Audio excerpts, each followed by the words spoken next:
Hey guys. So, yeah, this chapter is quite a bit late. I'm so sorry for that. But, Crunchyroll is kind of a fucking joke when it comes to releasing the chapter for Eden Zero. Like, I didn't. I. I like it was they say it's supposed to come out at 5 o'clock, which I can only assume it would be like 6 o'clock my time, but it turns out like to be 9:30. It turns out to be released 9:30, so it's like I don't know if it's like that Crunchyroll like screwing over can't well screwing over like Canada when it comes to manga chapters because they definitely don't pull this shit with the anime stuff. So why is this all of a sudden such a complication with the anime? Is it just the translations or the scanning and translations or whatnot? Like I don't know. It's a headache. That's all I know. Um, but okay, so yeah, we're jumping right into Eden Zero here, and right out of the gate, one thing I really appreciate about this chapter is that is weirdly enough the dynamics between Hermit, Laguna, and Weiss in this chapter, and how they did feel a little more woven in, whereas last week the dynamics did feel largely focused on Weiss and Laguna, with Hermit just kind of on the sidelines with really nothing to do, but considering this chapter did put majority focus on Hermit this time, in order to compensate for last week, it is something I can forgive since we pretty much not only got to see Hermit like save the planet basically, which I love, but I also like how Mashima brought her journey full circle with this chapter because even though Hermit didn't necessarily like battle Mueller or deliver a finishing blow, unless you want to count, unless that's what you want to count that oh so beautiful punch to Mueller's face, to Mueller's like disembodied face. I do still like how we still got how we still got like Hermit's final words, and how she basically said that Mueller has no power over her anymore, and that the trauma he inflicted upon her is more or less a thing of the past because of the people who care about her and who she's who she's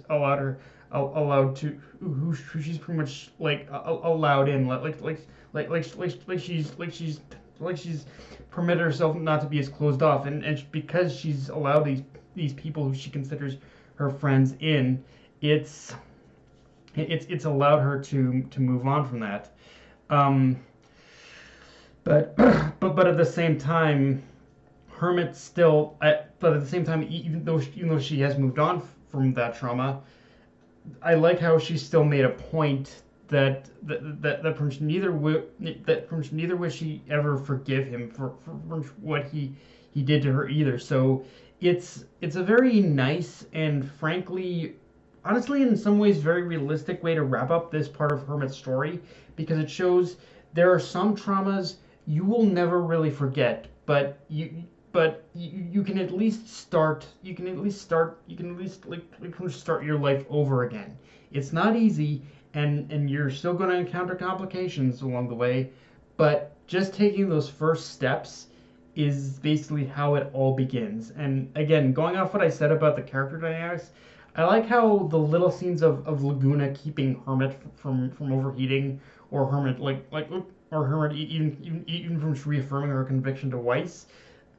While those scenes were very small and almost insignificant, you could say, I do like how they still kind of drive this point home of from how Hermit has allowed these people into her life, and it's pretty much brought her into a much better place than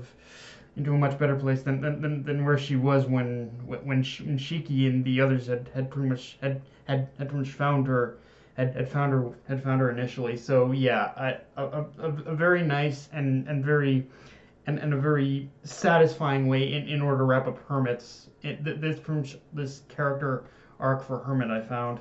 Um, and yeah, what else can I say? But the chapter also just gave us just like I said before, the chapter was just so satisfying for just that final punch, like that final punch to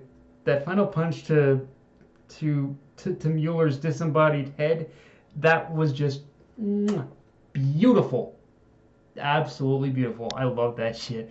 Like I know I kind of already touched on it, but there's characters who you just want to see have the most you just want to see just the most satisfying amount of karma happen to them, and being a disembodied head and getting his ass punched out, that is just the most beautiful way in order to end Mueller's like whole purpose in this story. It was just beautiful. Um, and dear God, and let's dear hope to God that Mashima has no further plans for him. I don't want it. I don't want that guy. I don't want that guy anywhere near the store anymore. Um, with all that said, we get a very heavy moment where Ivory essentially wipes the memory of being kidnapped from Clean's memories. And to start off, I like how that scene kind of acts as a mirror to what was going on with Hermit, in the sense where, well, obviously with Hermit, there are some things you will never forget. There are also some things I think that are worth forgetting, and I'm not sure. I'm honestly, when it came to what Ivory did in this chapter, I'm sure there will be a debate about this moment on just the pure ethics of it. Like, there's always someone who kind of disagrees about the whole about the ethical standpoint of erasing Clean's memories about this, but and I myself am kind of intrigued how this will affect Clean personally, but I'm, as far as where I stand on the whole wiping Clean's memories thing, for me, when it comes to when you're pretty much a child and you go through something that traumatic, it can emotionally stunt you for like the rest of your life.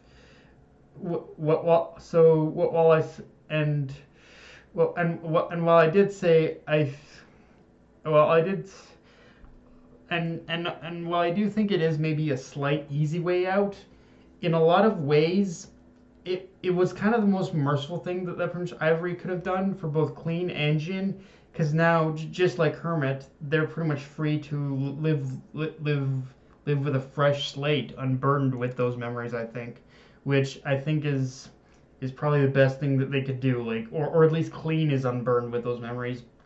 Obviously, Jin is gonna always remember, but I think he's probably gonna try and at least just find a way in order to move past that personally, and just kind of live life clean, like fresh with fresh and clean slates kind of thing. Like, he's not one to kind of like burden his sister with that kind of shit unless necessary. But yeah, and I'm not gonna lie, I like how, as a whole, I like how the whole theme throughout this chapter even was basically starting life anew. Like, that was essentially the prevailing theme that was basically throughout this chapter.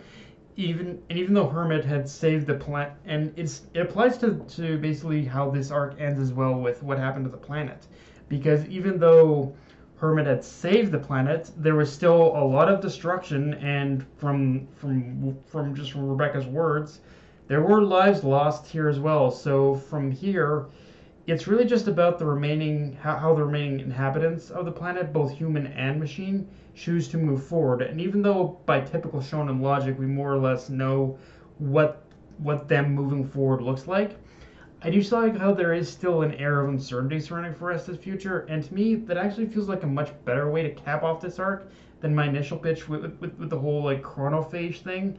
And now I'm only kind of hoping that Mashima like sticks with this setup in order to end it, because if he did throw a chronophage into this now, it would feel like a little bit of a cop out. I'm just saying. But yeah, guys, that's pretty much all I've got for this review. If you, again, a great chapter, and honestly a great way to cap off this arc. But yeah, guys, that's all I got. If you enjoyed the video, like, comment, subscribe, follow me on Twitter, Facebook, and unless you're Crunchyroll. Death Knight of Enemy, signing off. Later, guys.